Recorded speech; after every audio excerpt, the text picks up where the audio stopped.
Sud Radio, le coup de cœur des libraires. Valérie Expert, Gérard Collard. Bonjour à tous et à tous. Dans un instant, vous allez retrouver Gérard Collard en direct, évidemment. Mais j'avais envie de vous faire réécouter l'hommage que nous avons rendu avec Gérard Collard cette semaine à Bernard Pivot. Bernard Pivot qui nous a quittés cette semaine, comme vous l'avez certainement entendu. Il a fait tellement pour les livres et pour la littérature. C'était dans l'émission Média mardi dernier. Sud Radio Média, l'invité du jour. L'invité du jour, c'est Gérard Collard, notre libraire préféré. Bonjour Gérard. Bonjour Vous Valérie. êtes libraire à Saint-Maur, c'est la Griffe Noire. Comment ne pas vous faire réagir au décès de Bernard Pivot ? Qu'est-ce qu'il a représenté pour vous, Bernard Pivot ? C'est le premier qui m'a fait aimer les livres, qui m'a donné envie d'être libraire quelque part, parce que jusque-là, les émissions littéraires, j'ai l'impression qu'elles n'étaient pas faites pour moi, et il a entrebâillé la littérature à un autre monde plus populaire, avec des mots simples que je comprenais, et puis il y avait de la gourmandise dans ce qu'il disait, et bon, c'est toute une époque, quoi. Ça, pour moi, ça a été quelqu'un de très important. Oui, gourmandise, c'était son mot préféré, paraît-il. Oui, Donc, mais c'est vrai, ça se ressent, et puis gourmandise, c'était allié aussi à la nourriture, il était gourmand de la vie, hein. C'est un peu des caricatures, ça, des clichés, mais c'est exactement ça, on ressentait ça dans cet homme, il aimait vivre, et on sentait que le livre faisait partie de son amour de la vie, quoi. Qu'est-ce que ça avait de particulier, Apostrophe, comme émission ? En quoi c'était révolutionnaire à l'époque ? Parce que déjà, on comprenait ce qu'il disait. Il remettait à niveau les gens qui parlaient avec lui, les auteurs qui partaient des fois dans des phrases pas possibles, et il les remettait à niveau. C'était un très bon intervieweur, très bon vulgarisateur. Puis il faut dire aussi que c'était une époque où 5 millions de personnes regardaient cette émission, parce qu'il y avait que 3 chaînes, quoi. Donc ça, c'était une époque très particulière. Ouais. Vous l'aviez rencontré ? Oui, alors je veux dire que quand quelqu'un meurt, il faut toujours dire Voilà. Vous avez un selfie avec lui ? Oui, j'ai une anecdote, parce que j'étais pas fan de Marguerite Duras. Il était venu dans ma librairie, et sur une étiquette, j'avais mis les écrivains boivent, les lecteurs trinquent. Et là, ça l'avait offusqué. Il m'avait dit, mais vous savez, monsieur, elle vend énormément de livres dans le monde. Et je lui avais dit, mais Barbara Cartland encore plus. Donc voilà, ça m'avait été un peu glacé. Mais ça retire rien à l'admiration que j'avais et l'importance qu'il a eue pour le livre, quoi. Pour le livre, oui, absolument. Est-ce qu'il y avait une influence à l'époque, et est-ce que ça existe toujours ? Est-ce que la télévision... Vous m'entendez ? Est-ce qu'il y a une influence, et est-ce que la télévision fait vendre des livres ou pas ? Est-ce que passer chez Pivot... Ça n'a rien à voir, c'est ce que je vous disais, ça n'a rien à voir, parce que déjà c'était en prime time, en plus il n'y avait pas beaucoup de chaînes, il avait un côté star, donc tous les gens regardaient ça le soir, hein. C'était vraiment le rendez-vous. Mais est-ce que ça fait vendre des livres, une émission de télé à l'époque maintenant, est-ce que ça faisait vendre, et est-ce que maintenant ça... Oui. Ah oui, ça n'a rien à voir. Moi, j'ai le souvenir d'une émission avec le linguiste Claude Agege. Il s'avait fait beaucoup de bruit à l'époque, parce que Claude Agege est un type, il est toujours brillant, toujours vivant, brillantissime, drôle, extrêmement pertinent. Il avait fait un show incroyable à Apostrophe. Tout le monde s'était précipité pour acheter ses livres, qui étaient totalement illisibles. Et ça avait été un best-seller incroyable. Donc oui, ça avait fait... J'avais toujours rêvé d'être une table de nuit pour voir la tête des gens au bout de combien de pages ils abandonnaient. Il y en avait un autre comme ça qui était Montaillou, village occitan. Alors ça, c'était absolument extraordinaire. Et les gens revenaient un peu bêta en disant « je crois que je ne suis pas à la hauteur ». Mais en fait, c'était pas des livres qui étaient faits pour eux, c'était des livres d'universitaires. C'est un peu le risque, on en est tous là, c'est un peu le risque quand on fait le show, quoi. Oui, quand il y a le show. Ouais, mais en général, ils se trompaient très peu. C'était un raz-de-marée. Maintenant, on peut plus comparer ça. Il y a 30 chaînes, les émissions littéraires sont je sais pas. Et puis en plus, vous savez, Pivot, c'est comme De Gaulle. Tout le monde se dit, c'est-à-dire que tout le monde dit oui, Pivot, mais là Pivot, il a un peu supprimé le quant à soi, et là maintenant on revient dans les émissions littéraires, on revient à ce quant à soi très parisien. Il faudrait qu'on revienne quand même, on réécoute ces émissions et qu'on se redise, faut peut-être rechanger encore la façon dont on parle des livres. Ouais, avec des choses plus populaires et Je voyais un extrait hier où il y avait Cabu qui était invité. Gilles nous a passé tout à l'heure dans le zapping un extrait où il y avait Serge Gainsbourg. Enfin, il y avait aussi un mélange. On ne se recevait pas entre soi, entre intellectuels, où on s'écoutait parler. Il y avait des débats, en fait, aussi. Il y avait beaucoup de débats d'idées sur ces plateaux.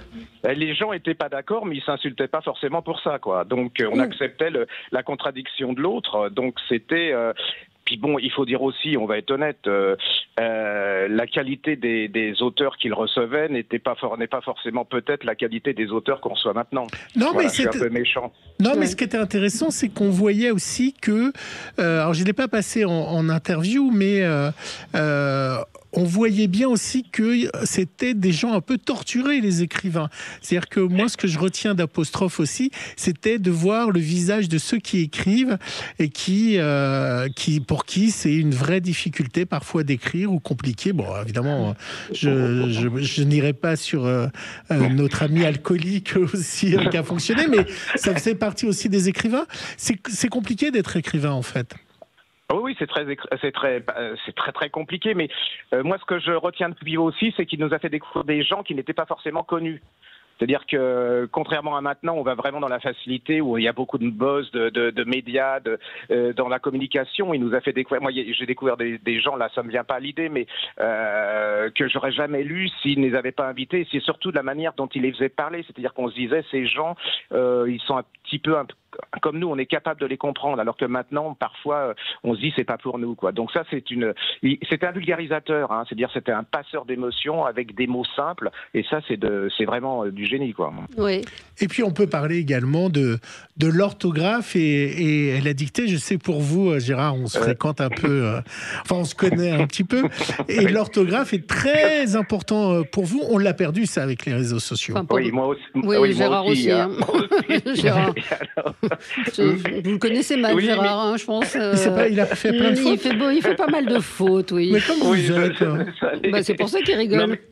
Oui, mais je pense qu'aussi, c'est le combat, mais le combat, il est aussi... alors là, c'est autre chose, c'est dans l'éducation, c'est dans le système scolaire et tout. Je veux dire que on a été un peu victime. Moi, j'ai commencé à être victime d'un système de la façon d'apprendre l'orthographe et qui s'est amplifié maintenant, et on arrive à des catastrophes. Mais les enfants sont pas forcément responsables de ça. Puis il y a aussi que moins on lit, moins l'orthographe, elle suit. Hein. Ça, c'est tout un truc. Mais ça, c'est un autre problème. Hein. Ouais, tout le monde lui rend hommage ce matin, encore une fois, à juste raison.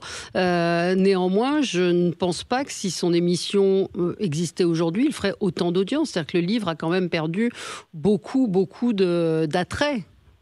Oui, mais je suis pas. Enfin, ça, oui, ça a beaucoup d'attrait, mais c'est parce que les médias ont donné de moins en moins de place aux livres, et puis les gens qui en parlent des livres dans les médias, souvent, sont des gens on en revient à ça, on reçoit ce que Pivot n'était pas ça. C'est-à-dire que Pivot, on avait l'impression qu'on pouvait le croiser au café du coin, au resto et tout, et ceux qui parlent des livres, enfin pas tous, hein, mais souvent, on a l'impression que, soit ils parlent pour d'autres écrivains qui sortent de l'académie, ou que, on va les croiser à la closerie des Lilas, quoi, mais pas chez mon café, dans mon café à côté de chez moi, quoi. Oui, on voit ça.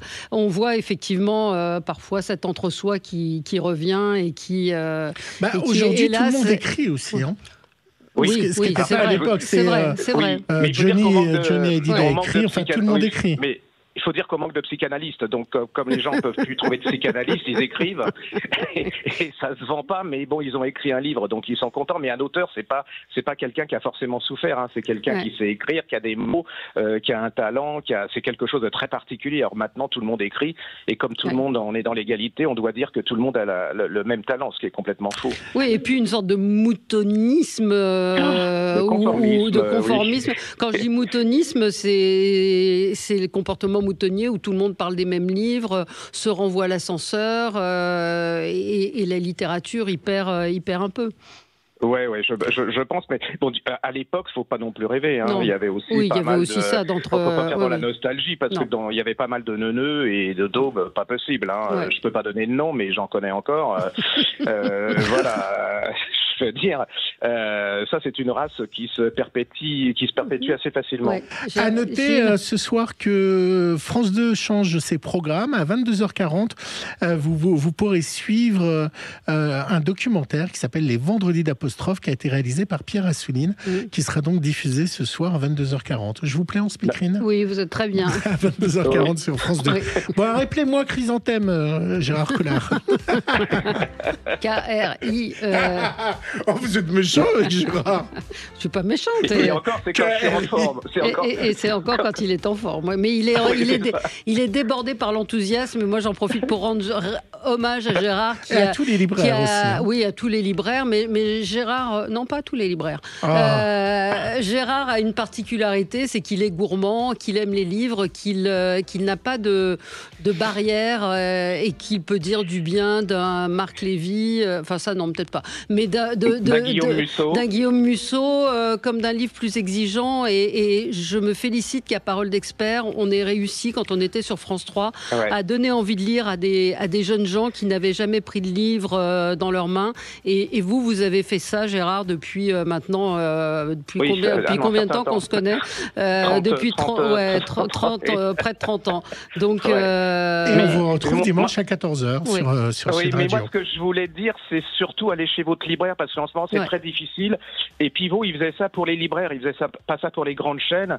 Ouais. Donc, allez chez votre libraire, surtout en ce moment, ils ont besoin de vous. Ils sont gourmands aussi. Ils ont plein de choses différentes à vous proposer. C'est vraiment... Et vous avez été le précurseur des petites affichettes sur les livres pour donner votre avis. Maintenant, on le retrouve dans plein de librairies, mais c'est vous le premier. Je encourage tout le monde à aller à la Griffe Noire pour voir votre librairie. Allez chez votre libraire près de chez vous, surtout. Et Gérard, alors nous dit Stéphane, donne autant envie de lire que Pivot, c'est l'héritage. Bah voilà, moi je dis que vous êtes l'héritier de Bernard Pivot. Sud Radio, le coup de cœur des libraires. Valérie Expert, Gérard Collard. Et on se retrouve tout de suite avec Gérard Collard pour de nouveaux conseils de lecture. À tout de suite. Sud Radio, le coup de cœur des libraires. Valérie Expert, Gérard Collard. Alors, Gérard, vous êtes libraire à Saint-Maur, c'est la Griffe Noire. Par moment, je me demande si je fais pas pipi dans un violon quand je viens ici, parce que ça servira à rien. J'ai l'impression de ne pas exister. Je vous avais dit la semaine dernière que le bouquin que nous avions adoré de Wendell Hutroy, qui s'appelle Le courage des lâches aux éditions Traces, ça allait être très compliqué à avoir. Oui, mais c'est un peu comme si vous mettez un gâteau dans une vitrine et qu'on vous dit vous pouvez pas l'avoir.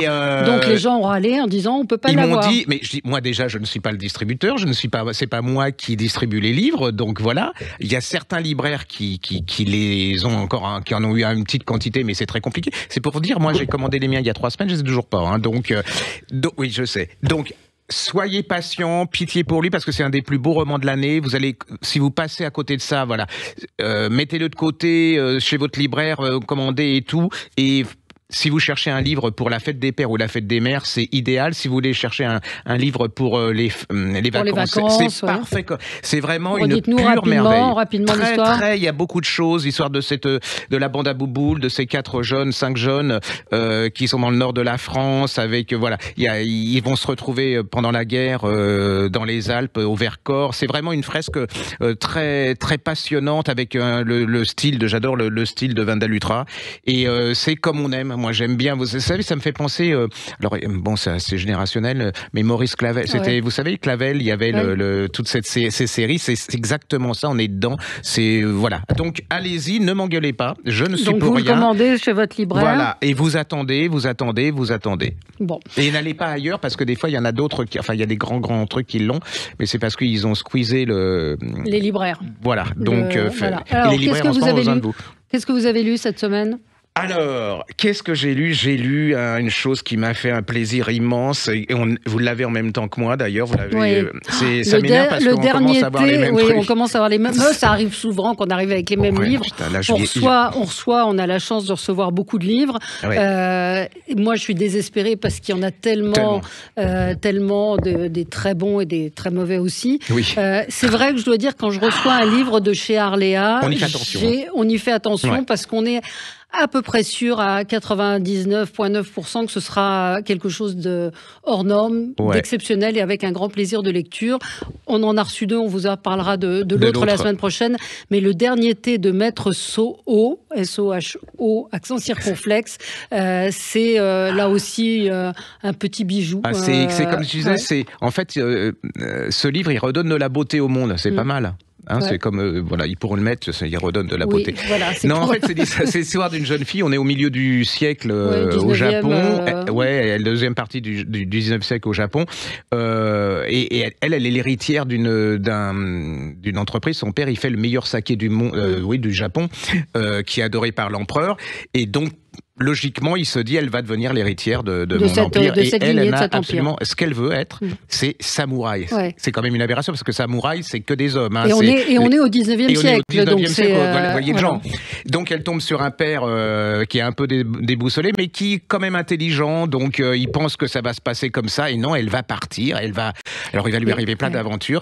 Parce qu'elle cherche le maître samouraï. Voilà, qui est la quintessence du samouraï.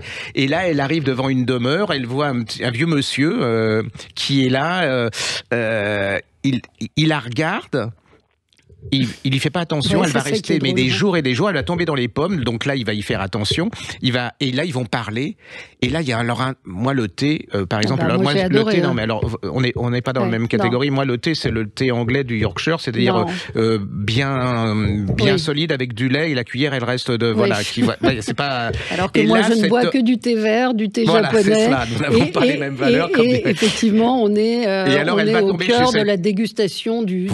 Et alors c'est une sorte de philosophie de la vie. Alors quand je dis ça, ne vous tirez pas, hein, c'est vraiment, c'est amené avec beaucoup d'intelligence, de finesse. Et cet homme, il a abandonné, vous allez découvrir pourquoi, il n'est plus samouraï, il a déjà un certain âge. Et lui, il met en corrélation le samouraï et la cérémonie du thé. Et vous allez voir, il y a l'extérieur et l'intérieur. C'est-à-dire, on m'aurait dit que... C'est extrêmement subtil. C'est subtil, mais c'est ça l'intelligence de cet homme, c'est-à-dire qu'il arrive à rendre... lisible quelque chose qui est apparemment très subtil, et là vous comprenez tout, c'est merveilleusement écrit, c'est plein d'humour. Alors moi j'adore cet homme, alors on est en plein dans la subtilité, le thé et tout, et cet homme, qu'est-ce qu'il fait tous les matins? Il est tout nu, il va faire pipi devant son gravier et il pète, et après il va commencer la journée. Ça c'est pour vous dire que voilà, il y a un petit recul quand même de l'auteur, c'est merveilleux, franchement. Et il y a à la fois la tradition, toute la tradition du Japon, avec effectivement cette famille, cette dynastie, avec l'histoire du samouraï, la tradition du thé, et puis la modernité, cette jeune femme qui annonce une certaine modernité. Le samouraï, quoi. Il va se mettre en colère, vous allez découvrir. Et puis alors, c'est cette... En fait, il est très drôle, cet homme, parce que comme elle est femme, elle se cache, elle va se mettre des bandelettes autour des seins et tout, elle va jamais retirer son kimono. Alors lui, c'est très marrant parce que elle est comme ça, puis lui, il est tout nu comme s'il se passait rien. Et il y a un moment, il va découvrir que, mais en fait, il le savait apparemment depuis le début. C'est plein d'humour, de finesse. Et de la poésie, en fait. Moi, je suis pas sensible à la poésie, mais c'est vrai qu'il y a quelque chose du conte et de l'humour. Moi, c'est un des plus belles choses. Alors, on lit beaucoup de belles choses, mais en plus, ça met antinomique, c'est-à-dire le thé vert, ces choses-là, les samouraïs, c'est pas trop mon truc. Et alors là, vous pénétrez en plein dans l'âme du Japon. C'est subtil, c'est subtil, délicat. C'est drôle, c'est tendre, c'est philosophiquement intelligent. Et puis vous apprendrez des choses sur le Japon, surtout sur ses traditions. Et alors franchement, ça fait partie de ces trucs, c'est que je voulais pas le quitter. Vous voyez, je le tous les soirs, et je me dis non, et c'est merveilleux, franchement. Et puis c'est une déclaration d'amour au thé aussi. Et moi, je voudrais monter le front de libération des sachets de thé dans les restaurants. Parce que quand vous aimez le thé, c'est pareil pour le café. Le café, pour avoir un bon café, mais c'est étonnant parce que moi, j'imagine pas ça. C'est qu'il lui met, c'est qu'un exercice, lui met 30 thés différents dans des petites coupelles. Et elle doit reconnaître les 30 thés. Alors, fuyez pas si vous aimez. Franchement, c'était une des plus belles choses que j'ai lues cette année. Le dernier thé de Maître Soho, c'est aux éditions Arléa. Cyril Gély, G-E-L-Y. J'avais jamais rien lu de lui. Moi non plus, j'ai trouvé ça absolument remarquable. Merci Elisabeth Badinter, c'est un livre de Sophie Saknine aux éditions de l'Observatoire. Pourquoi? Parce que j'avais Messieurs encore un effort. Voilà, donc on va parler d'Elisabeth Badinter. Sophie Saknine, elle voulait rendre hommage à Elisabeth Badinter. Alors elle est allée la voir. Elisabeth Badinter lui dit, mais ça m'intéresse pas un livre sur moi. Enfin, elle était contre l'idée d'un livre sur elle. Et Sophie Saknine se disait qu'en ce moment, le féminisme déraille un peu, qu'il y a des choses, il y a des chapelles, des choses très compliquées.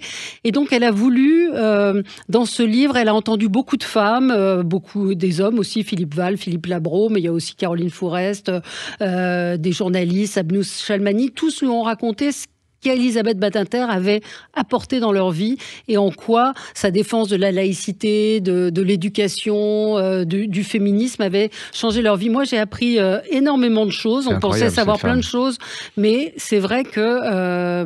mais c'est intéressant de voir à travers des témoignages comment elle a réussi à comment elle rend hommage à cette femme et comment cette femme, Elisabeth Badinter, a quand même imprimé énormément dans la société. Pour moi, c'est une référence, c'est un phare. Moi, ce qui me fait peur, c'est que de la qualité de ces femmes, c'est-à-dire qu'elle allie le côté de la philosophie, de la culture, c'est-à-dire qu'elle est hyper brillante, mais c'est une vulgarisatrice aussi incroyable. Absolument. Et puis, il y a ce côté féminin, mais dans le bon sens du terme, c'est-à-dire que le côté terre-à-terre du quotidien, de l'écoute de l'autre et tout. Puis, je vais me faire plein d'ennemis, mais il y a quand même une médiocrité ambiante en ce moment. Et au niveau, comme vous dites, des chapelles, là, elle remet tout en hauteur. Et vous êtes un homme, il faut lire ça, quoi. Ça c'est vraiment parce qu'elle s'est replongée dans l'œuvre d'Elisabeth Badinter. Elle s'est replongée dans ses combats et on voit sa détermination et j'ai envie de dire son honnêteté. En fait, c'est un livre important parce que vous voyez comment cette intellectuelle a été assez, comment on veut dire, précurseur. Elle est à la fois philosophe, historienne. Elle adore le XVIIIe siècle. Et puis rien que le début, quand elle raconte sa rencontre avec Elisabeth Badinter, le fameux petit escalier où elle est très intimidée, Sophie Saknine. Franchement, lisez ce livre, vous saurez qui est Elisabeth Badinter. Si ça vous fait peur de lire ces livres, mais vous allez nous en parler, vous découvrirez qui est cette femme. Universalisme, laïcité, féminisme, tout ce que nous lui devons. Et c'est vrai que nous lui devons beaucoup à Elisabeth Badinter. Moi, j'aime beaucoup cette femme parce que c'est une des rares maintenant féministes qui parle des femmes en Iran, dont on ne parle pas. Il y a plein de combats de femmes dans le monde entier et dont le nouveau féminisme ne parle pas. Alors, bon, c'est pas à moi d'expliquer là, vous le comprendrez là-dedans. Mais elle a un courage, elle n'est pas dans la mode. Elle n'est pas dans la mode. Et puis, elle a eu, par exemple, il y a tout un passage sur la parité. Elle était contre la parité. Donc, elle n'est pas non plus monolithique. Elle a des subtilités. Et puis, elle a une colonne vertébrale extrêmement claire. Je crois que c'est ça qui est caractéristique. Et une vision des choses. Ouais. Moi, j'ai beaucoup aimé ce livre. J'ai appris beaucoup de choses sur Elisabeth Badinter. Merci Elisabeth Badinter. Universalisme, laïcité, féminisme, tout ce que nous lui devons, c'est aux éditions de l'Observatoire. Et l'auteur s'appelle Sophie Saknine. Alors moi, on l'a pas fait exprès, mais j'ai lu Elisabeth Badinter, Messieurs, encore un effort chez Flammarion. Et je trouve que tous les hommes devraient lire ce bouquin. Et c'est un livre absolument magnifique sur les... Alors il y a un problème en France, comme dans le monde occidental en général, c'est la baisse de natalité. Et donc dans ce livre, elle analyse le pourquoi de la baisse de natalité. Alors il y a plein de raisons financières et tout, mais ce qu'elle dit aussi, c'est-à-dire c'est l'égalité entre les hommes et les femmes, mais au quotidien, c'est-à-dire que les femmes, dès qu'elles ont un bébé, leur salaire baisse parce que et puis les entreprises n'ont pas envie d'avoir des femmes qui sont enceintes. Elle fait toute une analyse globale de la société. Et puis, elle explique aussi que c'est une société où il y a le moi d'abord, c'est-à-dire que puis les femmes ont peur, elles ont peur parce qu'elles sont pas tellement appuyées par les hommes. Moi, dans ma génération, il n'y avait pas de femme qui disait je veux pas d'enfant. Soit elle le pensait, elle ne le disait pas, et elle le disait pas, alors qu'aujourd'hui c'est assumé chez une certaine partie des jeunes femmes. Ce qui est vraiment, il n'y a pas de honte, il n'y a pas de pas aimer avoir de pas vouloir d'enfants. Mais là, c'est vraiment, on revient comme dans ce que j'aime chez cette femme, c'est-à-dire qu'elle allie le côté colonne vertébrale, structurée, culturelle, intellectuelle et tout, mais qu'elle rejette, elle analyse ça dans le quotidien. C'est-à-dire que vraiment, c'est une... Allez-y, c'est 2 livres qui se complètent absolument. Il faut tout lire, hein, tout est en poche de Badinter. Oui, lisez parce que c'est... Et puis, ses biographies sont formidables aussi. Oui. À chaque fois, elle trouve des personnages de femmes, justement, incroyable, qu'on ne connaît pas forcément. Vous pouvez y aller. Mais là, effectivement, c'est un essai, messieurs, encore un effort qui fait cet état des lieux. Tous les garçons, allez-y, hein, parce que franchement... Merci Gérard, on se retrouve la semaine prochaine.